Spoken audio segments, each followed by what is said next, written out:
thank you all for coming for this panel. This is a panel on digital entrepreneurship, and today this panel will be moderated by Oxford's very own Nicholas Friederici, who is with the Oxford Internet Institute and works on exactly this. So he works on digital entrepreneurship in Africa. And so I look forward to a really great discussion.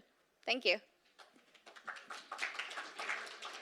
Thanks very much. Very warm welcome from me as well. Thank you very much for coming. Thanks to the organizers for setting this up. We have two amazing panelists, I think. So it's going to be interesting. Ethel Kofi from Ghana, founder of Ethel Technology Consulting and Women in Tech Africa. And then Olalekan Olude, co-founder and COO of Jobberman in Nigeria. Before I say a few things about the panel, Ethel is going to kick us off with a 10-minute presentation about some of the trends that she's been seeing and yeah, get us started like that. Is it on?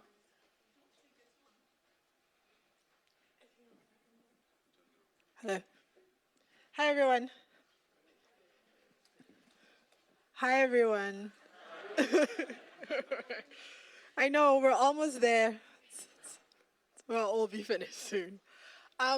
So I thought I'd do, well, I'll maybe introduce myself a little bit. So I run a technology IT strategy software company out of Accra.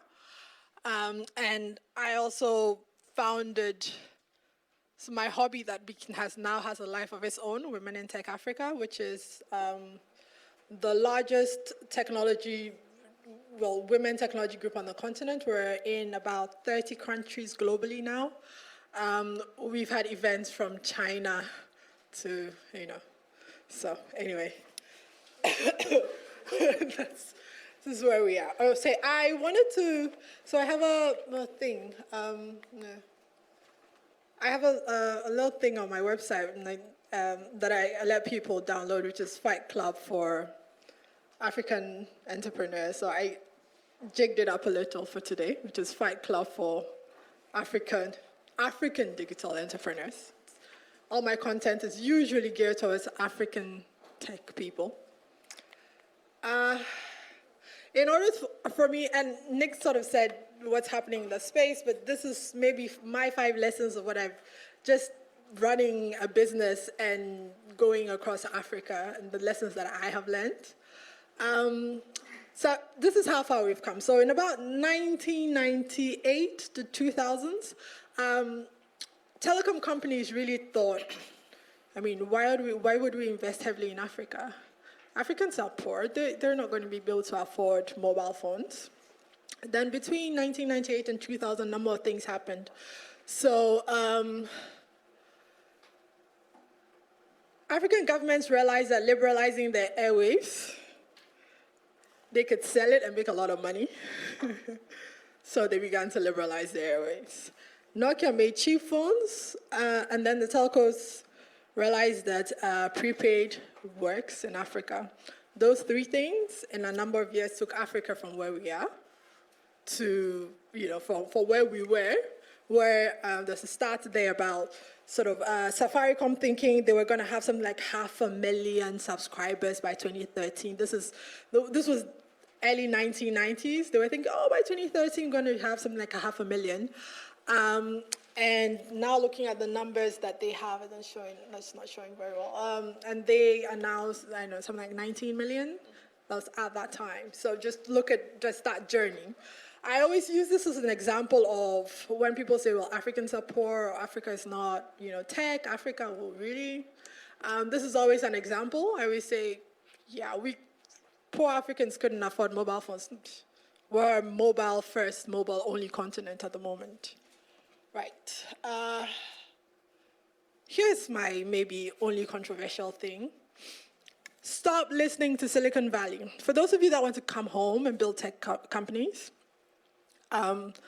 listen to the people that have actually done it on the continent and people who understand what it is to scale and build a company in Africa. A lot of the advice that's you get on, I'm not saying don't take their advice, but I'm saying a lot of the advice that we get from sort of the Stanfords and the Silicon Valley type entrepreneurs is based on the fact that I can get I don't know, 1 million funding straight out of Stanford and the planning around that. That doesn't work in Africa because I know businesses that run 10, 12 years to be able to get $1 million in funding. It's better now. But we're in an environment where scaling and culture is very different. I'm saying listen to the people that have done it on the continent. If you're looking to come to the continent, watch and listen to the people that have done it versus we're just going to transplant all this Silicon Valley sort of learning. Africans have been entrepreneurs for years. We just got to be better at scale. That's my take on it anyway. So that's rule number 1. I think this has been said the whole day, right? So by 2050, 40% of the world's workforce will be in Africa. So if you're building a company, you've got to be thinking about this number. 40% of the world's workforce is going to be in Africa or the world's workforce.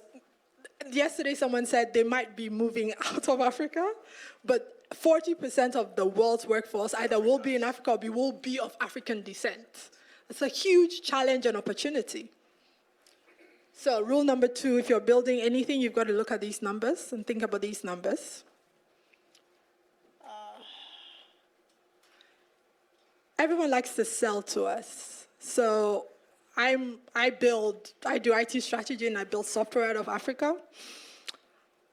But every time I go to a conference and I say, I build software in Africa, there's always this interesting sort of look on people's faces. Oh, and then the conversation becomes, oh, but can you partner with us so that you become a reseller for us on the continent? I'm having this conversation constantly. IBM, Oracle, SAP. And a lot of people have made a lot of money just reselling other people's innovation in Africa. Now, I don't have an answer to this, but this is something to think about when you're building in the Africa space, is that they would rather that we partner and sell on the continent versus we sell on the other way. This is just, I suppose, something to think about. WhatsApp is probably king of video distribution on the continent. So 5 random facts that I've learned over time. My housekeeper spends about 40% of her income on mobile. It upsets me, but she does. She knows how to watch all the latest Nigerian movies and clips on WhatsApp. She doesn't know about YouTube. But she knows that they can WhatsApp, and she doesn't think about it as internet. If somebody has sent her a video, it's funny, she's watching it. It's a large, and I keep praying that WhatsApp will open up and give us APIs, because I will build marketing tools on WhatsApp and sell, because there's a lot of video content. A lot of video content in Africa has been distributed through WhatsApp. We don't have the numbers, but we see it anecdotally all around us. And adding to that, mobile is the distribution channel, but don't think apps. Think SMS. I know that's hard. Think USSD. Because now you can reach a larger number of people just by *700#. A lot of complexity. You can put a lot of complexity behind it and distribute content simply, right? So we're not saying don't build complex things. There's a lot of complexity. You can put a lot of complexity behind it, but distribute in simplest ways. And rule 5. In Africa, digital activism actually pays quite a bit. These are just 5 examples. Odikro is an amazing platform in Ghana that leverages everything that happens in Parliament in Ghana. Everything. So from who said what, who sneezed, who voted on what. There's a lot of data, and then they then share it really simply via mobile. Right, so you know what's happening in Parliament. They're heavily funded. And there's budgets for the Nigerians. I think I don't know, the name is not a budget. For the Nigerians here no budget, right? Yeah, so budget is also in Ghana now, and they literally track the budget of the country, right? So you go to this place where, again, complex computation, really simple presentation, right? So what's the government budgeted and how's the government spending to the budget? And I think the Omedia gave them about 5 million, something like that. Digital activism in Africa pays. And so if you're building businesses, it's a fun random fact. Think about government and keeping government accountable, and annoying government and making money from it. There's, the Ghanaians here will know about Doomsaw. Yes, we went through years of electricity. And imagine, that's why my first slide about Silicon Valley, imagine that I'm building software in a country where the lights were off. Okay, here, the lights are off 70-80% of the time, and this is for a 3-year stretch. Right, so we love Silicon Valley, but and let's bring back our girls, and Ushahidi is the very, very big one. So anyway, I think I'm done. These are really, really random, very random, my 5 sort of Fight Club things. Things that I've just had to learn the hard way. And I'm hoping that even though they don't seem like they fit, once you're thinking about building businesses on the continent, you'll begin to see sort of places where they flow into each other. I'll come back home. This is my little pitch. Come home, create, innovate, and influence. If you want to build from here, by all means, build from here, but build for home.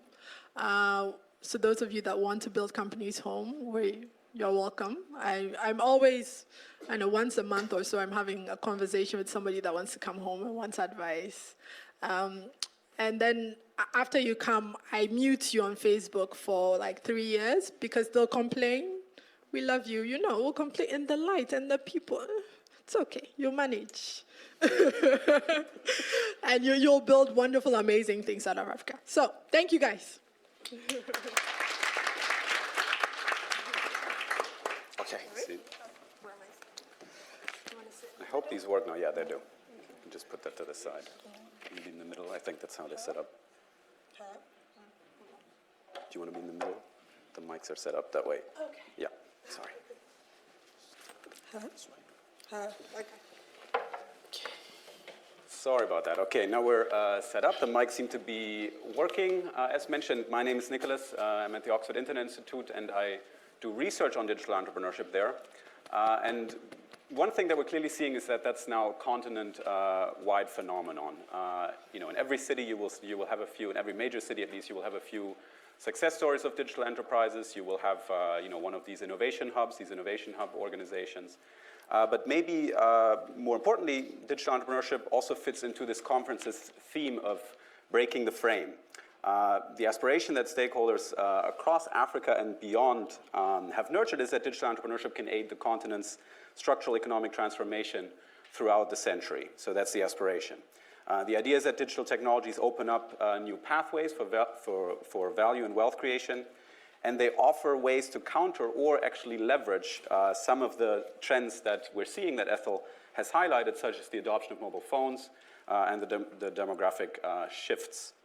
But digital entrepreneurship cannot happen without the entrepreneurs, like the ones we have on stage here today. And already you've seen some of the hard lessons that are maybe a little bit different from those aspirational ideas of transformations. And I'm very pleased that we have 2 entrepreneurs here who have been doing this for a while, who have been successful but also experienced. I think you started at Dell Technology in 2010, Women in Tech Africa 2013, around about that time. Jobberman, you started I think 2009 at uni with your colleagues. So these 2 have very rich experience of this entrepreneurial process and what kinds of lessons come up throughout.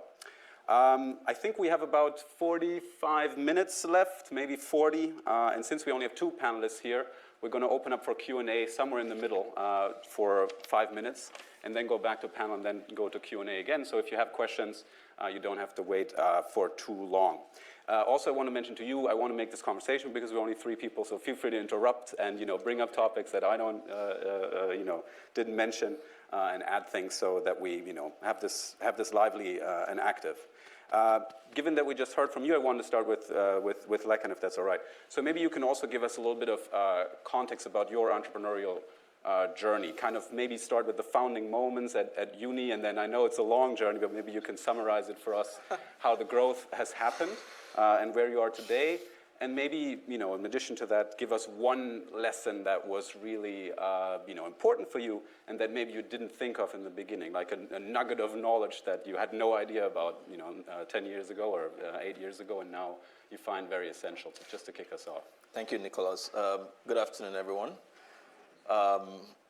Okay, so Jobberman, my name is Olalekan Olude. I'm one of the co-founders of Jobberman. 3 guys started Jobberman out of school.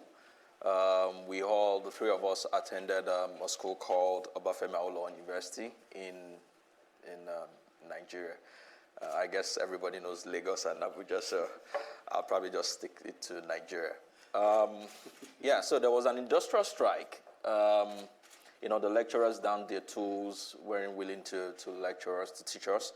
And, at that time, basically, what is left for students is either to play football or, to just go out, wake up in the morning, eat, sleep, wake up again, like that for 3 to 6 months. Luckily for the 3 of us, we don't like football, so, so that was a big problem for us. Secondly, we did not want to go home, right? I guess we were just tired that our parents were tired of seeing us. So we decided to stay back in school, and having known each other for a while, we kind of knew our interests, and we decided that, let us do something. Let's just play.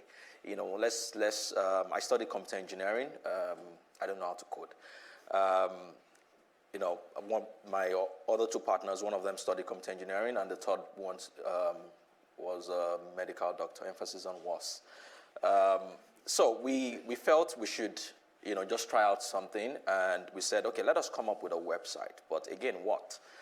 So we felt, okay, it's either we do something around news, music, or jobs.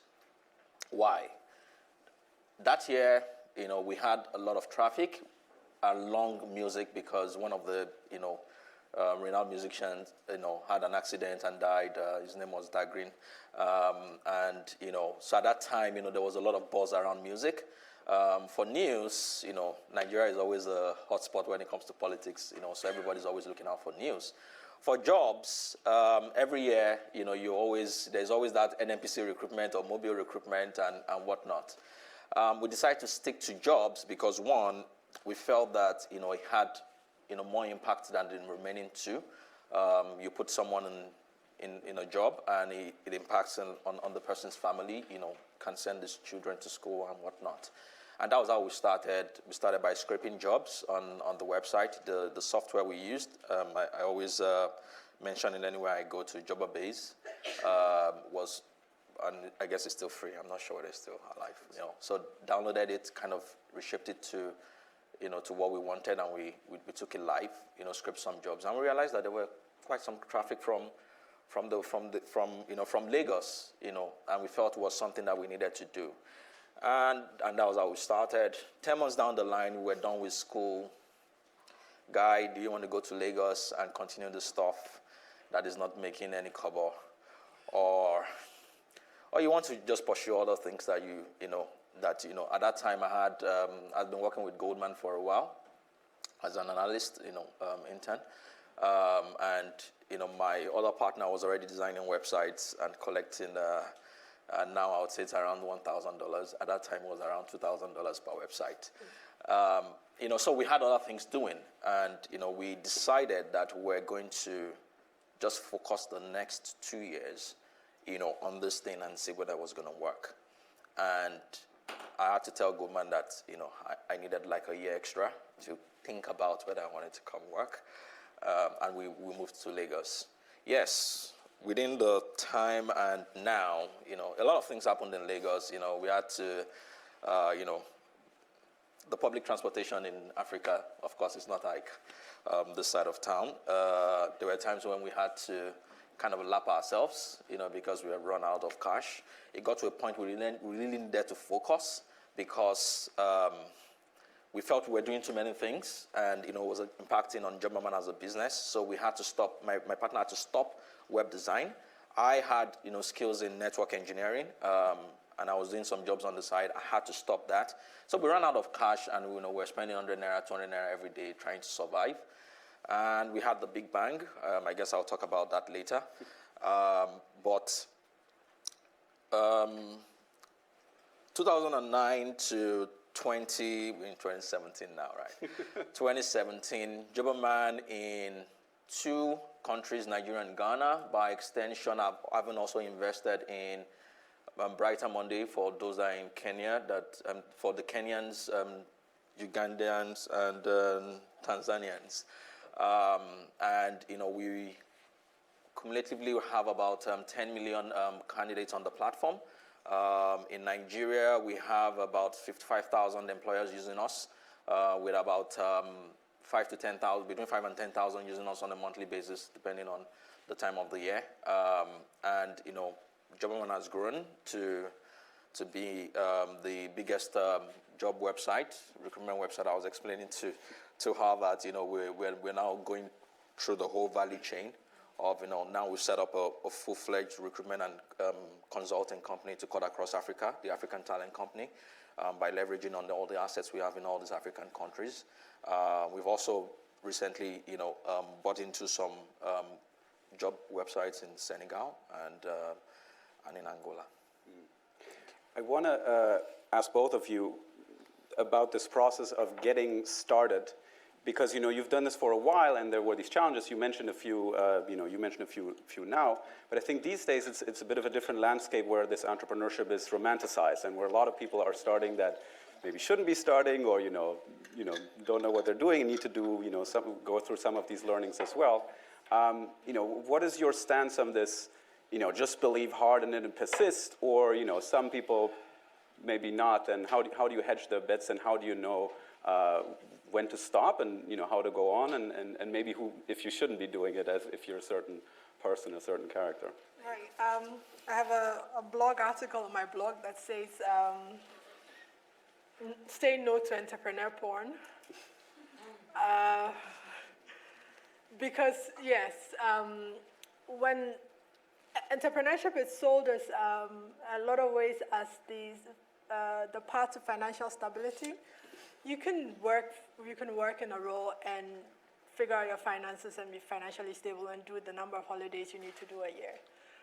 This thing where we sell entrepreneurship as the only way, and it's the special people that go into entrepreneurship. I don't think I've never thought of myself as a natural entrepreneur. The things that come to natural, like ability to sell. Like I was a techie, right? Like I built software. So the journey for me in learning how to sell, learning how to negotiate was very painful. And I had to get to that place. So yes, we do romanticize entrepreneurship, and we tell the stories in a way where everybody feels like, and so part of, I tell people that I failed, it was the same business, but I failed before. Same, well, the business model slightly changed, but I ran a business before and I failed, and I burnt all my savings, and then I went and got a job. You have to understand, when you do that in Africa, especially when you have a degree or a master's degree, people are looking at you like, what is wrong with you? So a lot of people that might not understand the context, but when they say, with your big degree, look at what you are doing. Right? These are the same people now who will be like, oh, we believed in you. Right? But part of it, I think, is our responsibility as people that are in the process of that journey to be truthful about our journey and what we've learned in that journey, and sharing that back. So there's the whole, yes, perseverance is good. You've got to be stubborn and bullheaded and push. And then maybe you've got to go get a job for a while and come back. that's fine. If something you believe in and care about, then by all means, go learn. Years ago, I used to listen. Stanford has not to pick on Stanford, but they have an entrepreneurial thing on YouTube. And I used to listen to it religiously every day, and I thought, what am I learning? Really? Really? So I went and sat with, people that had built businesses out of Ghana, and I just listened, right? I just listened. Okay, what do I do now?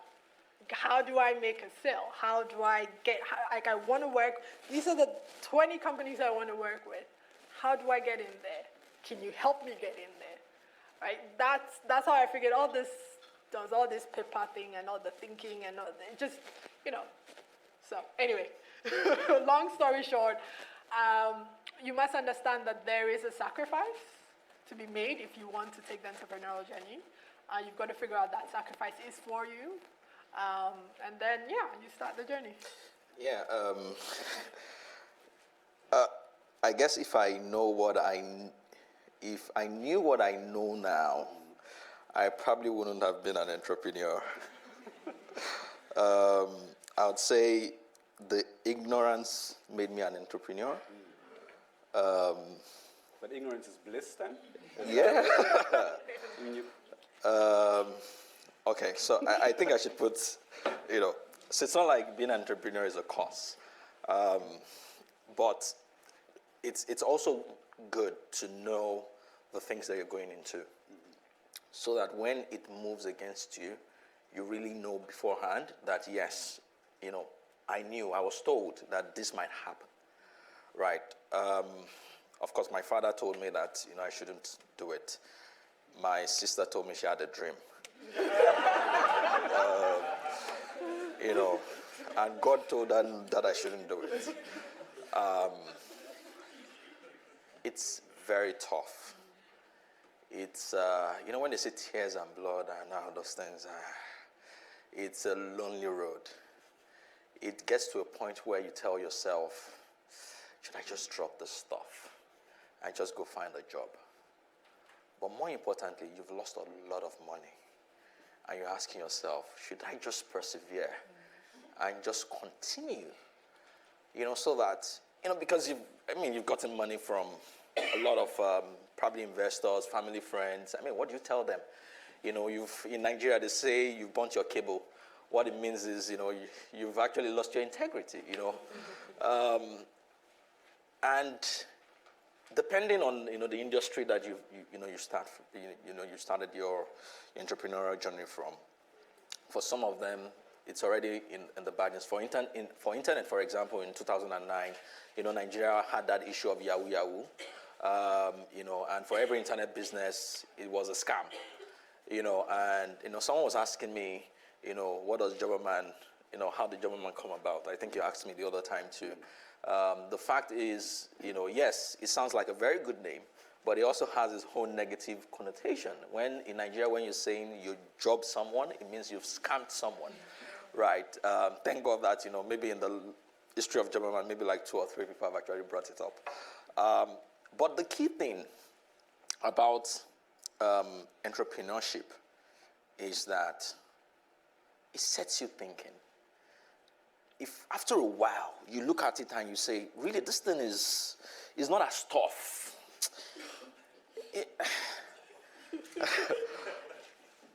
Recently I told someone, I said, see, if you can, one of the problems that I had when we started the whole entrepreneurship journey was that we were thinking at this level, right? So technically, there are like 3 levels. I'd say there's the level where, you're like 30,000 feet and you look down. There's that level where you are in the building, right? And you're at the level, and there's that other level of, you're in the building as the CEO, right? And there's that other level of you thinking like a staff, the guy that has resumed that day to do his work and everything.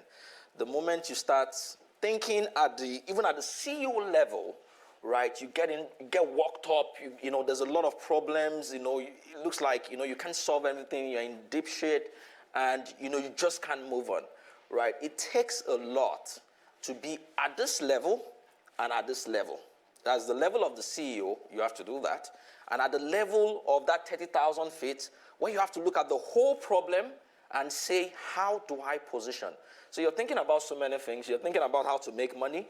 You're thinking about how to pay that guy's salary, knowing fully well that, of course, you only know the P&L. The staff doesn't know the P&L, right? And you're looking at it at the end of the month like, dude, I have to pay this guy. I've promised this guy on the 25th of every month, I have to pay his salary, right? And, she told me that, my salespeople are very, very brutal, very aggressive. They're always calling. Yeah, because I can see the P&L, and I'm on their neck saying that, you need to call her. You need to call her to ask her to post the jobs, right? So for at some point, it becomes easier, but it takes a while. It takes a little bit of you sitting down and thinking about it. It takes a while. It takes a little bit of you asking yourself, what are the most important things in the whole mess, in the maze? And she just mentioned one. Who are my first 10 clients? How do I move from that? And I'm going to stop there. How do I move from survival to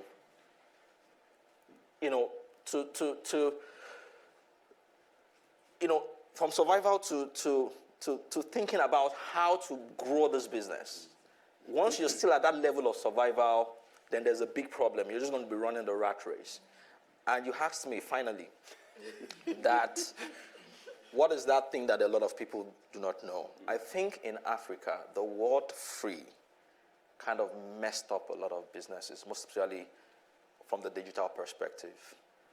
I'll talk about that later, but I think the word free, Nigeria, for example, nothing is free. You can hardly get anything free. But internet came, and you can download this for free. You can post your job for free. You can do this. Now to monetize those people now became a whole lot of a problem. And you now had a lot of businesses, digital businesses that would have been extremely profitable, now churning out a lot of losses. Right. I want to get into the market dynamics in a minute, but maybe one more question on this process. So I think we established very quickly that entrepreneurship is very hard, and that people, maybe even regret the decisions, although it gets better ultimately. But if, there's this theory that entrepreneurs need to be jacks of all trades, you need to know everything. You said you need to think at the different levels.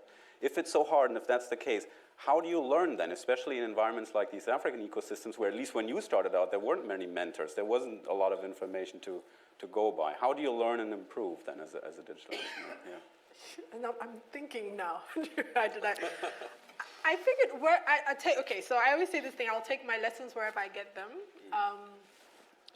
And maybe this is not an adult technology consulting example, but I'll give a Women in Tech Africa example.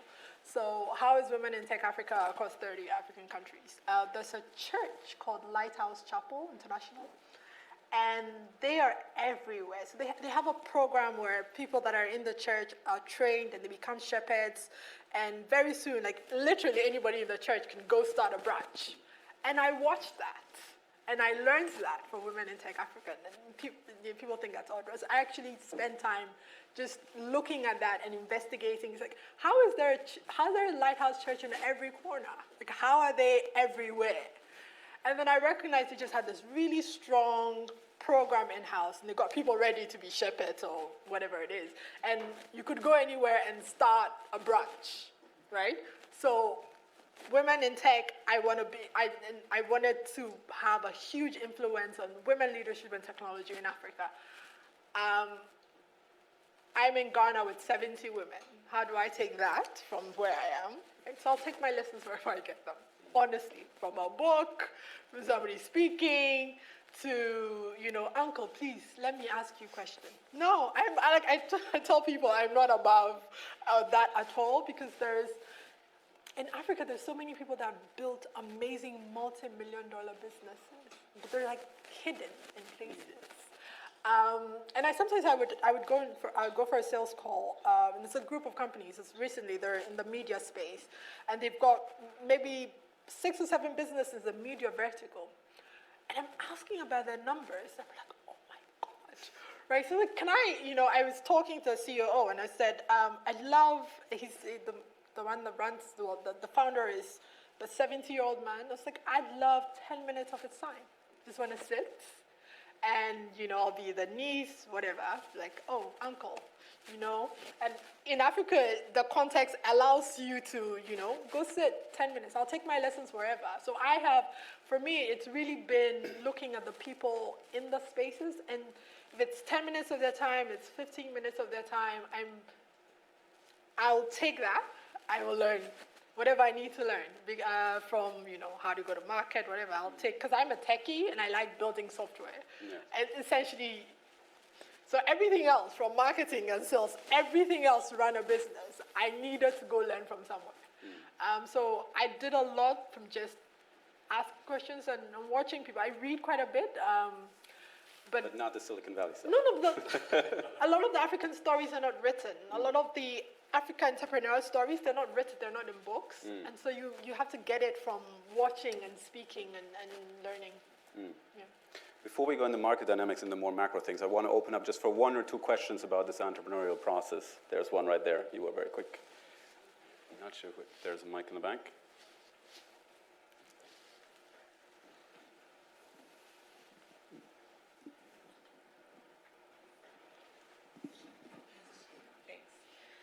My question is for Lekan. You touched on the challenges you've had as an entrepreneur so far, and that you sort of turned down your offer at Goldman.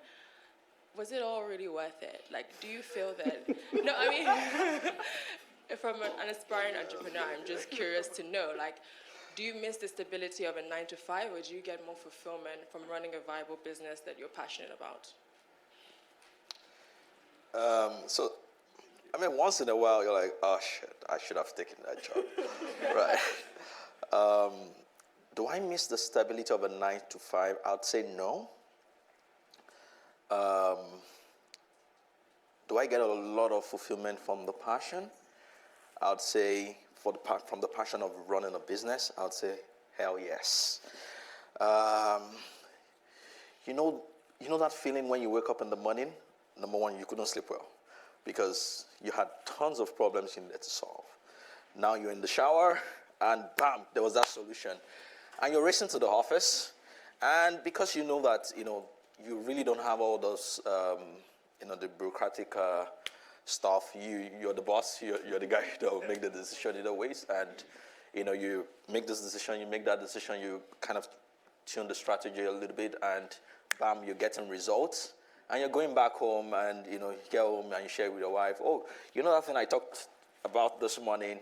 Yes, we just won a 50 million naira contract on that. Oh, fantastic and everything. That's, that energy, that juice. There's nothing like it. Trust me.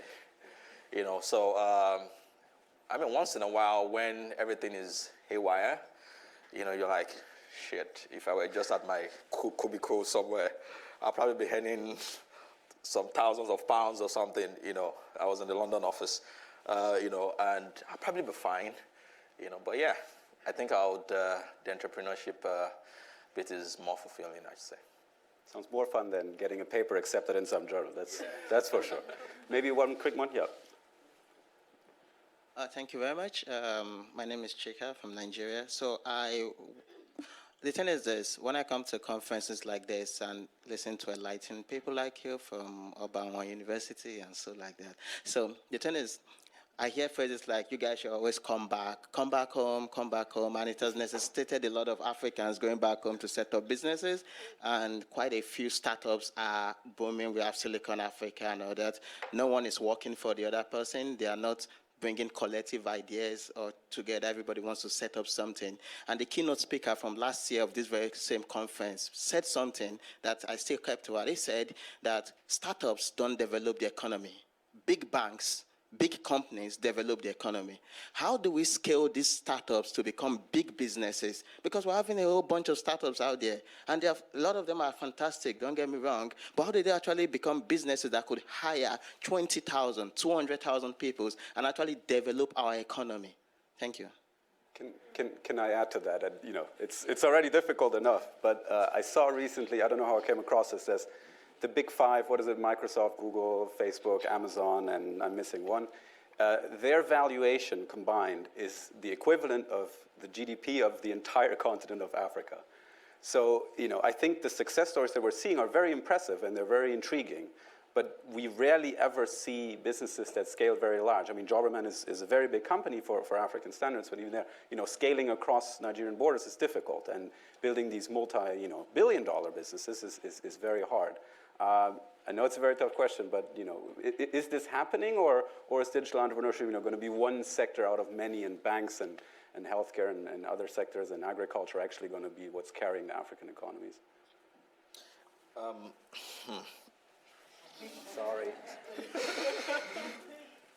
So, at first, when you look at the African, context from the digital entrepreneurship perspective, we all wanted to set up stuff for our market. So the Nigerian guy out of Nigeria just wanted to set up a website for Nigeria, just wanted to do Nigerian stuff.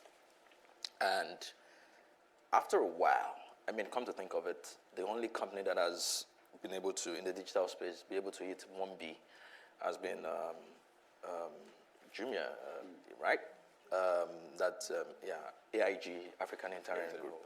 And before they could achieve that, they had to collapse tens of businesses, had to, raise money upon, and just kind of kept it there, diluted themselves so hard and whatnot, right? And that tells you that apart from the fact that, businesses really want to scale, I'd like to have businesses in all the African countries, land at the airport and I have someone from my office come pick me, that's fine. I like that life. But the truth is, it also comes with its own, African challenges. I was in the other session, just the last one, that had to do with policy. And we're talking about, how it's very hard to move in between countries, how it's very hard to, so there's I'm just going to, there's a merger we're trying to do currently, right? And the reason why that hasn't happened a year now is because there is a department in a particular African country that has not signed. We have done everything that we need to do. We've had KPMG, just look into the documents. Is there anything that we need to do? The last email says, okay, you know what? There's nothing you need to do. We just have to wait for them, right? And that tells you the problem of scaling, right?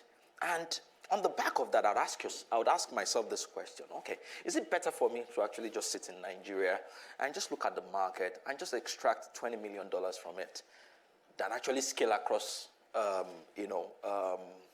20, 50 African countries and increase the complexities, the logistics and everything, language, and all those things, I think, if I had the chance again, I would choose the first option, actually. Like, kind of sit in Nigeria and, learn the language, learn the culture, and grow the business. Yes, Google, in a way, I would slightly disagree with the fact that, the companies that actually run the economy are actually, the big banks and whatnot. Yes, they drive the policy, no doubt, right? And yes, they are too big to fail, that's fine, right? But out of, just take a spread, right? Out of everybody that wakes up in the morning and goes to work, how many people actually work in these businesses? If you look at Dangote, for example, in Nigeria, right, it doesn't hire anything upward of 10,000, right? But if you look at all the small guys, no entrepreneur can run a business by himself. The least is going to hire somebody that is going to help him lift the load. So that means that a typical micro SME, whatever you want to call it, still needs 2 people. Now multiply that by 1.5 million, registered and unregistered businesses in Nigeria. Do you want to tackle the scaling question?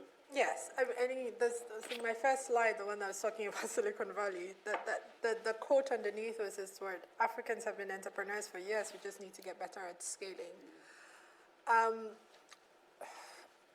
going to come up from the perspective of, we don't have a lot of homegrown VCs. Right? The conversation I had maybe a week ago, and I upset a lot of people when I said this, and I said, the next Facebook is not going to come from Africa. The reason why it's not going to come from Africa is because we don't have the VCs and the angels that a Facebook needs. And you can disagree with me on that. My point is we have to look outside quite a bit for VC money.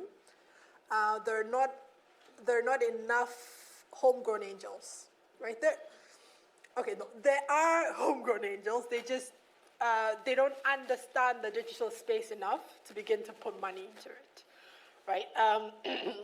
We have a really big entrepreneur in Ghana who I think they tried to rope him into the Ghana Angel Investors Network, and he sort of said, "Yeah, but if I go and carry goods from China and I bring it, how much will I make?" You know what I mean? So he didn't understand the space, and that's maybe the angel should have done a better job of sort of influence. So we have to look outside quite a bit for VC money, and that's one of the challenges of scaling, is actually finding homegrown VCs, homegrown angels that will put money behind digital. They will put money behind agro-processing, because that has consistently shown that it will bring in and help you get to where you need to go through.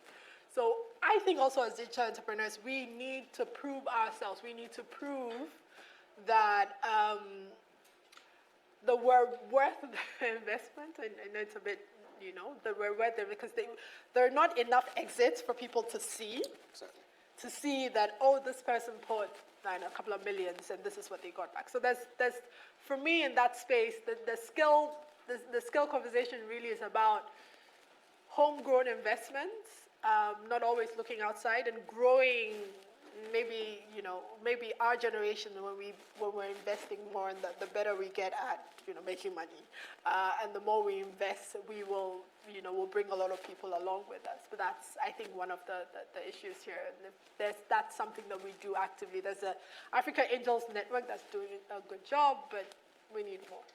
I think you said something very similar last time we talked, that the issue is that the foreign investors don't quite understand the market, expect unrealistic growth figures, or looking for those exits that are now happening.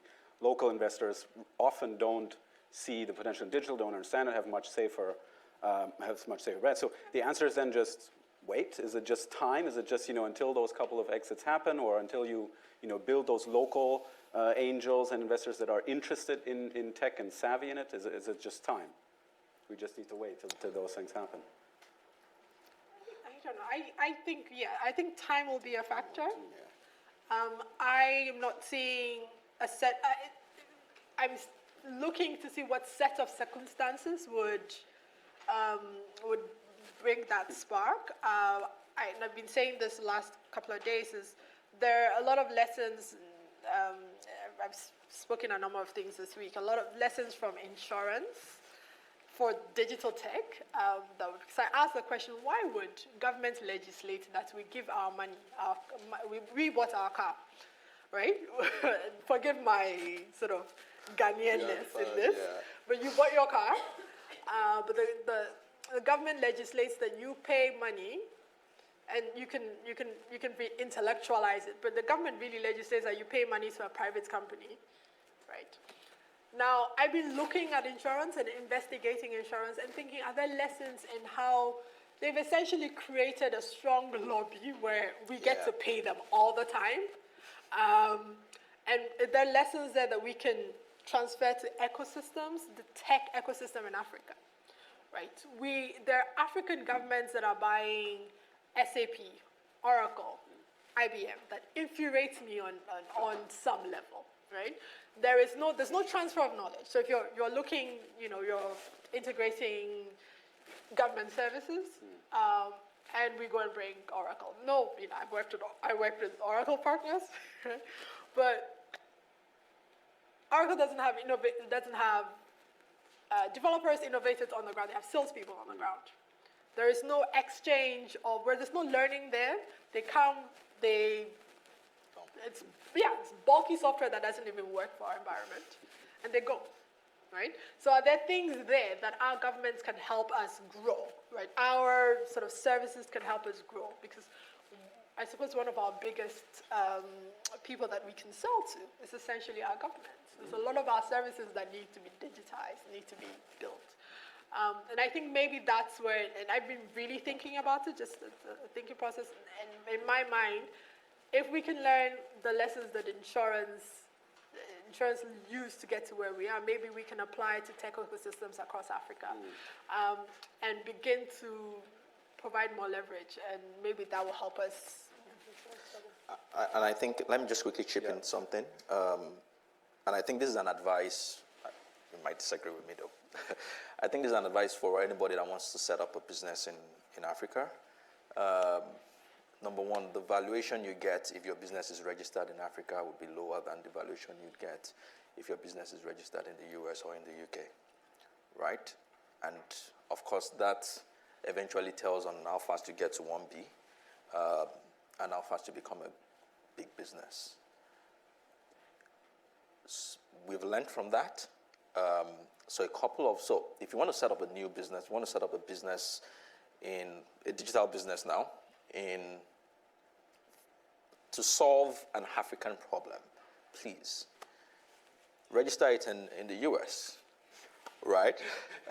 I know you're shaking your head, but register it in the US. It affects your valuation, right? I've seen a couple of people, have gone that route, and it has really impacted on the size of their business. It has really impacted on the attraction of capital.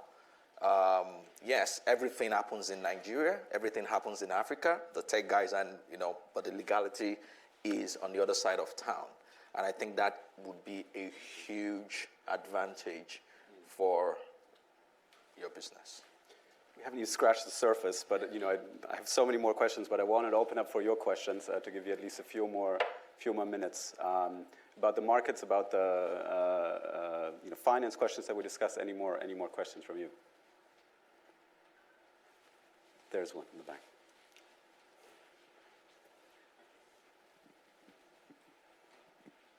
Hi, my name is Prince Obudu, DPhil candidate in computer science here at Oxford.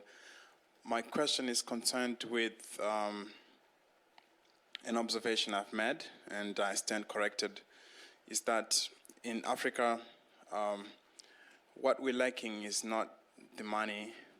So I think that the money is there in terms of investments and investors, but so, and that's why I said I stand to be corrected in this. I know that in the world there's more investor money available than there is startups that are ready to take that money or to demonstrate that they can take that money and convert it into something. So what we're lacking on the continent is people who are skilled or who can demonstrate to investors that we can definitely do something on the continent. So I want to know what your opinions are. Is it that as Africans or people that are working startups on the continent, are we lacking the skill, or we are lacking the ability to demonstrate to investors that we can actually create startups that can work on the continent? Or we can agree that there's no money, but there's people who are skilled and ready to grow startups and start businesses. Question about investability, is the money there and the fit of the money? I hear you on that, and I get what you're saying from the skill piece is an interesting conversation, but I hear you on that there is a lot of money that for startups, not necessarily for startups in Africa. I'll address the skill issue, and I'll maybe come back to what I think about the sort of the investor piece. There is definitely, for computer science and technology skills, I think there's definitely a shortage. I've taken to hiring people with mathematical degrees and training them in computer science. And coding and development and that sort. There is definitely, I don't think that our universities churn out enough just computer science graduates. There is people like MEST and the rest are maybe doing a good job. There's a lot of funding for teaching to code. I'm not knocking anything, but it's teaching to code on like really basic levels. So I can't, a lot of these coding programs, I can't do anything with people that come out of these coding programs because it's very basic skills. And then they say something like, we've trained 5,000 people across Africa. So that's one. So I agree with you on there is a skills shortage with computer science just developers and that sort of thing. But I disagree with you maybe on the fact that it's, we don't need, okay, so, and I've said this, that you don't necessarily need money to start a business, but you do need money to scale, right? So you can, you start in your bedroom, basement, whatever. The client doesn't come to you, you go to them, so they don't know where your offices are. You use the first client to get your second client. But to scale, for retail businesses across Africa that move to scale to countries, to scale on that level, you've got to get that capital. But yes, there is a missing piece on skill level. I think it's also the smart money that's missing. There's the scaling money and the money that is in line with what the entrepreneur needs, and that where the technological mentorship is behind for the angels. We have time for one sentence. No, we don't have time for one sentence question, one sentence answer. Is it possible? Yeah. Thank you so much for your talk. I'm just curious to know what your take is on government regulation as an incentive to. One sentence answer to government regulation. That's difficult. No, I think we have to leave it at that then. Government regulation, we're not going to tackle in one sentence. You can tell we haven't scratched the surface. There are more questions, but I'm being told from multiple sides that we need to leave it at that. Please follow up with us. I think you're here for the rest of the day, or at least for a couple more hours. I'm around anyway over at the Oxford Internet Institute. So, in this panel, we haven't scratched the surface, and I think the digital entrepreneurship story of Africa is only just beginning. So much more to be done, I think, is one of the common themes that I hear in the interview. So, yeah, let's continue the conversation outside of this session, and then we take it from there. Thanks very much.